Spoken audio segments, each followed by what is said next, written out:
The rich get richer, the poor get poorer. Why? It's because the rich think about wealth and affluence all the time. And what do the poor think about? The poor think about lack, loss, and limitation, risk, danger, fear, failure all the time. So if you want to unlock your potential, if you want to go straight to the stars, you have to use the law of substitution to keep your mind on what you want. Use the law of concentration to dwell continually on the results you desire. Be solution-centered rather than problem-centered. Be goal-centered rather than loss-centered. And the law of subconscious activity will begin to adjust your words, your actions, your feelings, your emotions, and everything to the point where you will draw into your life the people and circumstances that will harmonize. When it comes to money, it's because of the system that controls the world economy. And guys like you can't even see it. You're thinking about money. I don't even care about money. I make a lot of money because I understand the system. I would never go to school, get a job, work hard, save money, get out of debt, buy a house, and invest in the stock market. Everybody who follows that program has been brainwashed. I do everything exactly opposite. I wouldn't go to school. And what would you do? I would study money. I understand. Yes, because they don't teach money in schools. Correct. Understand that money is debt. And until you get out of debt, they're telling you to get out of money. Now, if I borrow money, guess what? Do I pay taxes on debt? I guess no. This is what I'm saying. Okay, question. The most important skill that you can learn in your life if you're going to be in business is to be a risk manager. If you don't understand how to manage risks, you're unlikely to take appropriate risks. Here's my simple formula for that. Ask 3 questions. First question is, what's the best thing that can happen as a result of taking this risk? Second question, what's the most likely thing to happen if I were to take that risk? Third question, the most important question of all, what's the worst thing that can happen? Yeah, that's right. And then the way I make a decision is very simple. I say, if the most likely thing to happen will get me closer to my goals, and if I'm willing to deal with the worst thing that can happen, I go for it. I go for it with gusto. But if the most likely thing to happen will not get me closer to my goals, what am I, crazy? Why am I even attempting this? Yes. And if I'm not willing to deal with the worst thing that can happen, I'm taking a risk that perhaps I cannot manage. And that, my friend, has saved me so many times in my life, and that has catapulted me. Learn to speak in cadence. When you speak in cadence, and I do it, is people listen, they have time to process what you're saying, but they can also attach the emotion that goes with it. The cadence is not just seductive, it is powerful. And a lot of executives don't know how to use it. They just, I've been to presentations where people just let go. They're not even listening to what's being said. And yet somebody begins to talk to them in cadence and says, this is our offer. It is not final, but for the moment, it is our best offer. Now you're paying attention. You're paying attention not just to what I said, but the emotion behind it. That's a lot better to say, well, this is not our last offer, but, you know. If you want anybody to do something for you, if you need someone to do you a favor, okay, there's a magic formulation of the phrase which will work much better than nearly all alternatives. I wonder if you can help me.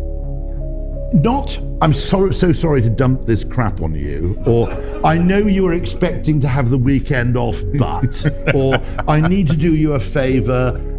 The fantastic thing is you leave it open. I wonder if you can help me, suggesting that the person's status would be considerably enhanced by the answer yes. What's so interesting is your emotional response to that sentence, I wonder if you can help me, which is still implicitly leaving me with the option to say no, okay, is somehow much more powerful than so many other alternatives. And yet when we're saying these phrases, we're not really that conscious of the different emotional effect we're engendering. Really fascinating. Laziness is a habit of thinking about the cost of things or the effort instead of thinking about the payoff. I'm going to say it again to get a few more heads to explode. What if laziness is nothing but a habit of thinking about the effort instead of thinking about the outcome? What if you could reverse laziness by simply developing a habit of thinking more about the let's say, the delicious food that you would like to enjoy instead of how long it would take you to get up and go get it.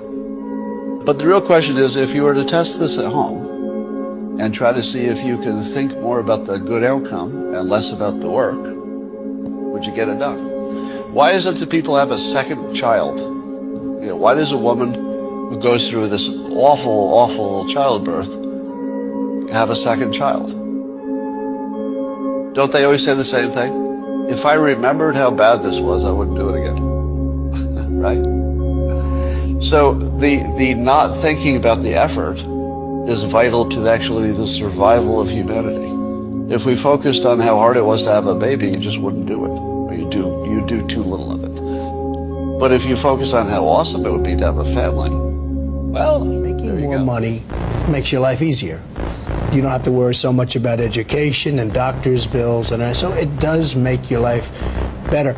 You see, the number one cause reason for divorce is lack of money, right? Which was surprising. I saw it the other day. There are many more people getting divorced today because they have financial trouble than 2 or 3 years ago. What you think about. Your only job is to make a very, very clear decision about the person you want to be, the things that you want to have, the goals that you want to accomplish, and then make sure that you feed your mind continuously, day by day, week by week, hour by hour, with words, pictures, images, ideas, thoughts, and information consistent with your goals and your ideals. Keep your mind on what you want, keep it off of what you don't want, and everything is possible for you. Great achievers, if you look at them, they do have a dark side. Kobe has shown the dark side on occasion, right? I look at somebody like Steve Jobs. You know, we like to venerate someone like Steve Jobs for all the great things he invented, but he was not the nicest person. He was a bit of an asshole. He was not good with people. But that dark energy that he had was necessary for him to be creative. Creative people use their dark energy. Successful people use their aggressiveness. So if Kobe Bryant tried to just stop being so competitive and just kind of tamp it down and just kind of go with the flow, he wouldn't have been as successful as he was. He took that insane intensity and he channeled it into a highly disciplined people back. Reasons. People are very reasonable. And that's the superficial level. Obviously, there's deeper levels of fear, really. The uncertain world, which is the future, to the ego creates fear. But uncertainty to the soul is pure possibility. It's the same arena. Yes, but completely different. Based on perspective. And that's why I said you're not victims of circumstance, you're victims of your own perspective. We don't look through our eyes, we look through our view of the world. So that's what stops people, because that view has them believe, not as a truth, that things aren't possible. What is the one spy trick you would teach everyone that they can use to improve their life instantly? The most important spy trick to change everything immediately is something called perception versus perspective. We all look at the world through our own perception. My dad used to tell me perception is reality. I was arguing this with him when I was 14 years old.